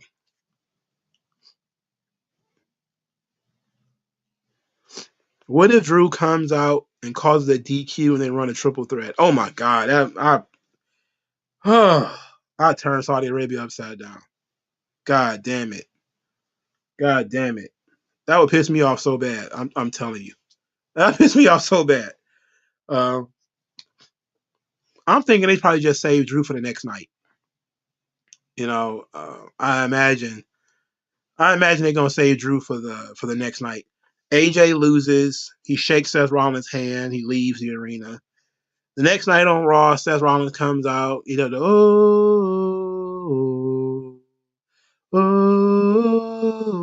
then Drew McIntyre comes out.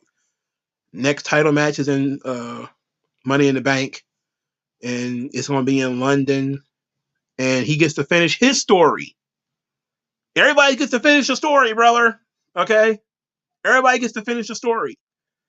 Drew McIntyre, who should have been champion in Europe last year, didn't get it. He gets a second chance this year in Money in the Bank. Get a second chance at a second bite at the apple. Or you could have, Edge is on SmackDown. You could have Edge versus Roman at Money in the Bank, which is a rematch from that Money in the Bank match last year, if I remember correctly, where Edge could try to finish his story and win the title. His last title he never lost. There's a lot of angles we got here, but even with 2 championships, you can't make everybody happy. Can't make everybody happy. So what do we do? I don't know. Nobody's beating Roman, so you can forget it. Cody ain't winning that other belt, so you can forget that too. Drew might be able to win that other belt, but he'll have to go through a freshly minted champion in order to get it. It's been 2 years since Edge versus Roman. Damn. And who did Roman wrestle last year at Money in the Bank? Did he even wrestle at Money in the Bank last year? Um, Damn. That was Money in the Bank 2021? Oh my God. I thought it was Money in the Bank 2022. That goes to show I don't remember shit. Mm, there's a lot of storylines there. I'm okay with Edge getting one more run, but he's on the same show as Roman, and there's no good excuse for him to jump brands outside of winning the Money in the Bank match. There's no way for him to jump brands, And if he was to jump brands, I would definitely give him the title if he won the Money in the Bank as a way of finishing his story. But then you would have to build somebody up to beat him for it, and you would have already blown the Seth Rollins thing. Maybe I don't know. That'd be a good question. You know? Oh yeah, he did. He feuded with Judgment Day for a full year. You're right. Edge was feuding with Judgment Day all last year. All right, so I'm gonna go with. I'm still thinking Seth Rollins is going to win. We're gonna go with that. So, in conclusion, let me find the list again because I forgot what's on this show already. Just that damn fast. I can never remember anything. That's why I keep notes laying around and everything. Okay. Let's see. Seth freaking Rollins versus AJ Styles for the World Heavyweight Championship. I'm going to go with Seth Rollins. Cody Rhodes versus Brock Lesnar. I'm going to go with Brock, and I'm going to go with a Brock squash. Under 10 minutes. Let's say 8. Not 6. Kevin Owens and Sami Zayn versus the Bloodline, Roman Reigns and Solo Sikoa. I'm going to go with Kevin Owens and Sami Zayn with some interference from the Usos. And that maybe if they're based, the Usos will cost Roman and Solo the match.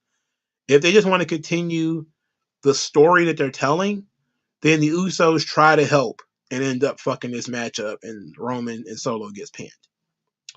Gunta versus Mustafa Ali, no doubt Gunta. Bianca Belair versus Asuka, no doubt Bianca Belair.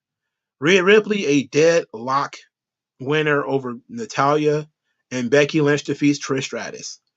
So that's my predictions. I finally got them out of the way. Now, my Money in the Bank idea. Methinks Money in the Bank. I think that an interesting thing to do. They already decided they're going to do qualifying matches, so this is just fantasy booking. But I would do an invitational,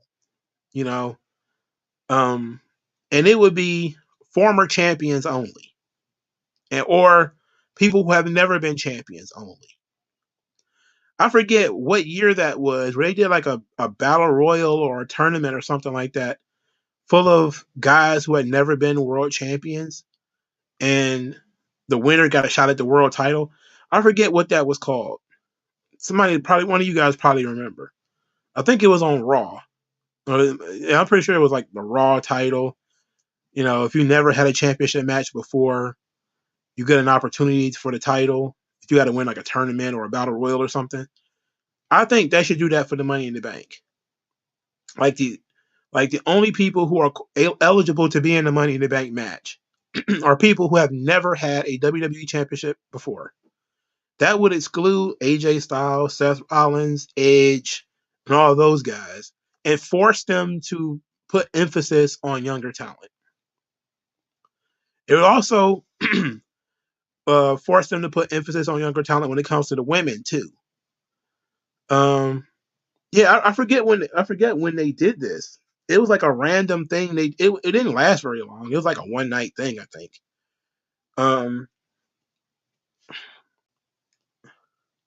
And to me, that's like a good invitational. Like I like invitational ideas. Like if they were to do something that would, if you had like, we're going to do a tournament or a battle royal, but it only features former United States champions. You know, you have to have been a former United States champion in order to get in the Battle Royal. That's the Invitational. That would be dope if that's what Austin Theory like did that. You know, that would make things interesting. Of course, you know, you would have to keep it brand specific. So that means only people who are currently on that brand who are former United States champions would be eligible. But I think that's a more interesting way of deciding the Money in the Bank winner, because now you can really tell the story of somebody who's never had it before who now gets an opportunity with it. Yeah. I think it was the Gold Rush tournament. No, the Gold Rush tournament had Shawn Michaels in it, so it wasn't somebody who had never been world champion before. But I think the Gold Rush tournament was pretty sweet because it wasn't a revealed bracket. It seemed to be random matches. You know, that's why you ended up with Shelton Benjamin versus Shawn Michaels, and nobody knew who the opponent was going to be.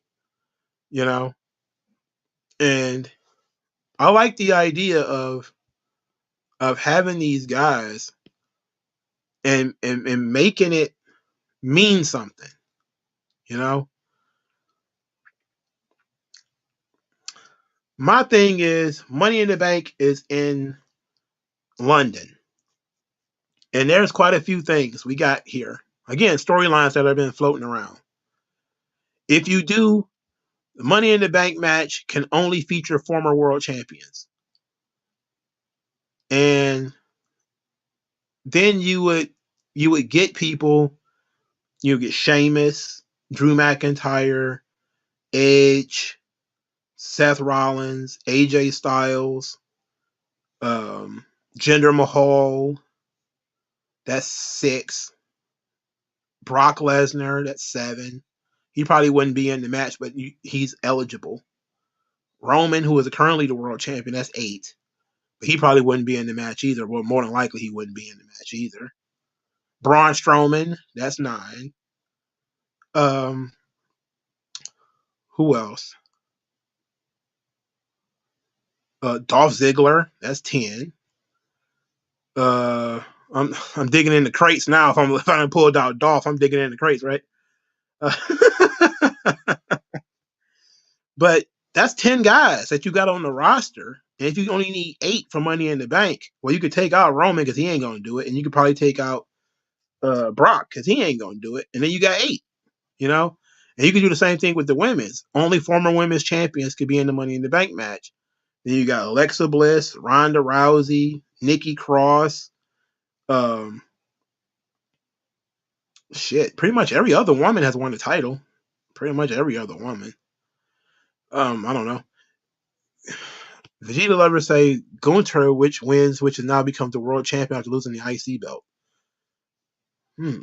Gunter as Mr. Money in the Bank with the Intercontinental title. That'd be lethal. That'd be pretty good. That'd be pretty good. But I think him having both the Money in the Bank and the Intercontinental title, I'm almost at the point like, bro, give it back to Theory. You know, I'm almost like, fuck it, give it back to Theory. I mean, as bad as it is with the girls, like the girls is absolutely wide open. Oh my god, you know, it's wide open. I have no idea when it comes to the girls. I can't even come up with a good storyline for half those fucking girls. But I do like the Edge idea. You know, Edge winning the Money in the Bank, and I would prefer if you know, it depends. Do you want to turn Edge heel again or not? If you want to, because I think if you give Edge the Money in the Bank, everybody's gonna know he's gonna want to cash it in while the guy's beat up and down and everything. Why not do something different where Edge actually lays out the challenge, you know, and we build to the challenge. Do they have any events coming up in Canada?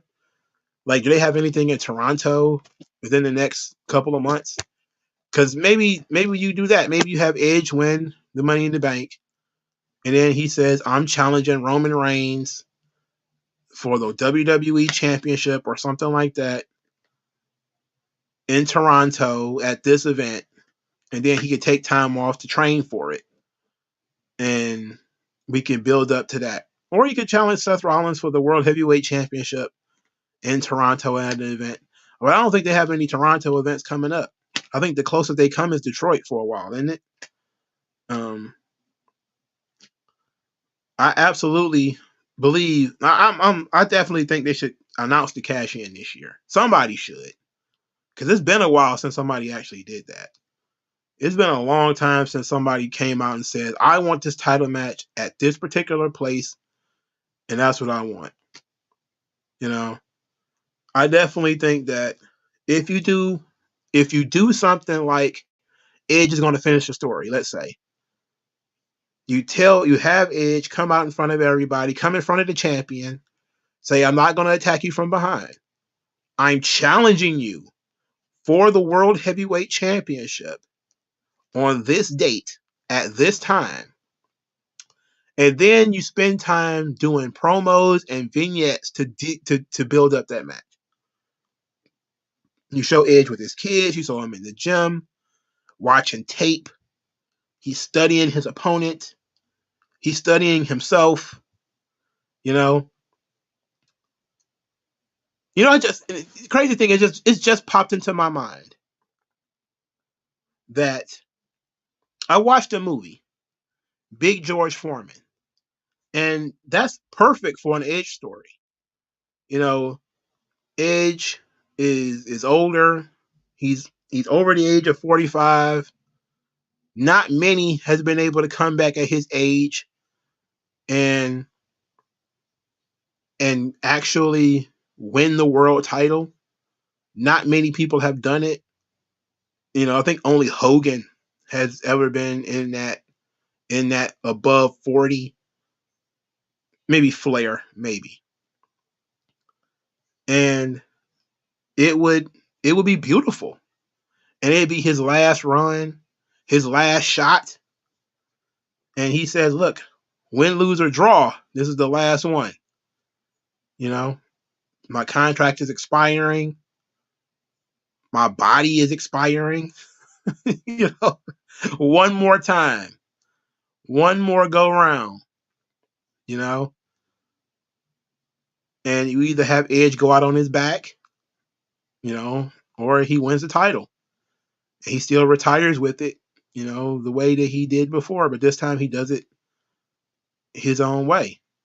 Now, I would prefer if he did that and did not have the Money in the Bank, though. Like, he could still have him challenge a guy for a championship, train for it and win, and then the Money in the Bank winner cashes in on him. That way, he did win the title, but he gets it taken from him immediately. Therefore, he doesn't have to actually defend it. So, I don't know. But I do like the idea of Edge finishing his story. And I really want that for him. I think he deserves that. I'm just not sure how we get there. You know, I'm not sure how we get there. How do we get to Edge becoming world champion? Him having another match with Seth Rollins. Him having another match with AJ Styles. Or maybe Drew McIntyre. I don't know. The thing is, the people who are currently in the title picture, Edge has already wrestled. But I like the idea, though.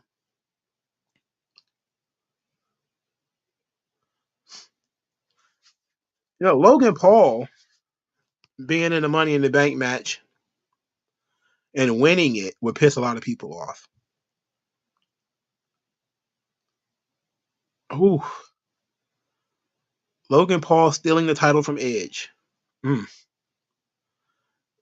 Not quite David Arquette. Not quite David Arquette. But I like the George Foreman story with Edge. He's been struggling the last 3 years, but all he's ever wanted was to end his career on his own terms. He's likely not going to make it to WrestleMania. I don't think that's going to happen. Physically, contractually, I don't think he's going to make it. So, but they got to have a big show in Canada. That's what I'm thinking, and it can't be like a SmackDown or something like that. If they got a pay-per-view in Canada somewhere, um, mm, Logan Paul winning Money in the Bank kind of it's gonna make me spurg out. If not, I'm not even gonna hold you up. Of all the guys, that's just kind of because if you're telling me that Austin Theory wasn't ready, and then you could develop the fucking Logan Paul, it's like, come on, come on, come on. Look, I'm not against Logan Paul though. Guy is tremendous, but I'm just looking at it realistically. You know, do you really want the second world champion to be Logan Paul? Like, really? I don't know. I guess if you're gonna do it, now is the time. You know, I'm not full of guttural hatred for Logan Paul winning the title though. Especially if you do it via Money in the Bank, then I'm definitely not against it because it's actually a more believable way of him winning it. But if you to say that Theory wasn't ready and all this kind of shit, and then you're like, oh yeah, but we'll get a belt to Logan Paul, like, oh, get the fuck out of here, you know, like, come on, you know. And then he's a part-time champion too if he does win it, right? Because he's not going to wrestle every week. Um, so I don't know. That's a good question. But Money in the Bank is a toss up. It's not like the Royal Rumble where everybody knew it was going to happen. Dominic Mysterio, not really a believable contender for the title. Uh, I don't know how you even. Yeah, it's not believable. I think if you're going to have anybody win from Judgment Day, it's got to be Finn, right? Finn can win Money in the Bank and be back in that title picture. I don't think anybody would hate that. But of all the people who are, there's so many stories floating around in WWE. A lot of contract issues floating around too. I don't think if you want to give it to Finn. I mean, we already know that Cody and Roman have their collision course. They're doing their thing. The Drew McIntyre thing is interesting. The Edge story is interesting. Gunther is doing his own thing with the Intercontinental title. He don't need to worry about losing that yet. He need a really good feud, really good contender for that, and then he'll be good. He's straight. But I'm looking at things saying that Edge ticket is good. That Drew McIntyre in London ticket is good. You know, I don't know. But I definitely think somebody has to turn heel.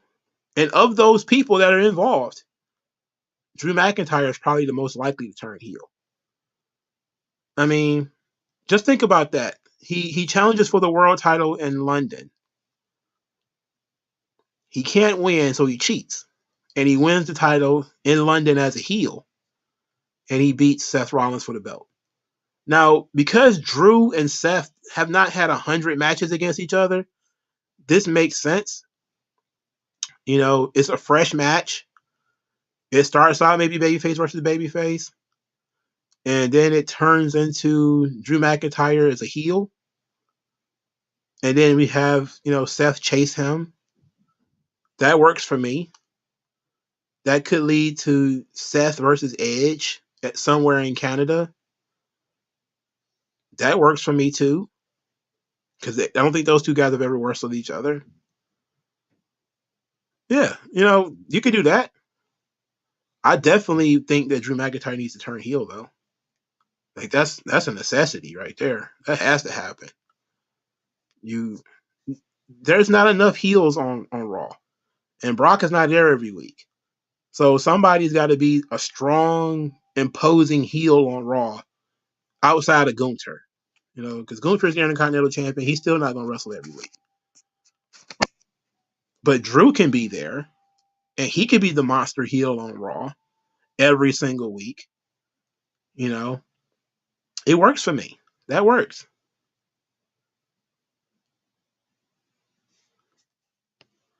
I definitely think that if you're going to turn Drew heel, turn him heel in London is the best thing to do. You know, him winning the title as a babyface, it's a good moment, but you don't want to oversaturate your moments. You know, you want to give him that monkey's paw. You got what you wanted, which is Drew McIntyre winning the title in London, but he wins it as a heel after hitting Seth Rollins in the balls or hitting him with a chair or something. As a way of, are you really proud of the way he did it? You know? And then you could also do a reverse of what happened the last time, where he cheats to win, and then he sings after he wins like he's the conquering hero when he really cheated. You know? That's there's a lot of things we could do. There's a lot of positions for you to go. There's even a conception here that you could have Drew win Money in the Bank and cash in the same night. I don't like the same night cash in idea though. I never liked that. I never was a big fan of the same night cash in. I just need to know if they're doing a big show in Canada anytime soon, because that's where I would aim the Edge match in Canada. You know, but you got to have a good excuse for Edge to come over to Raw. And the only good excuse would be Money in the Bank.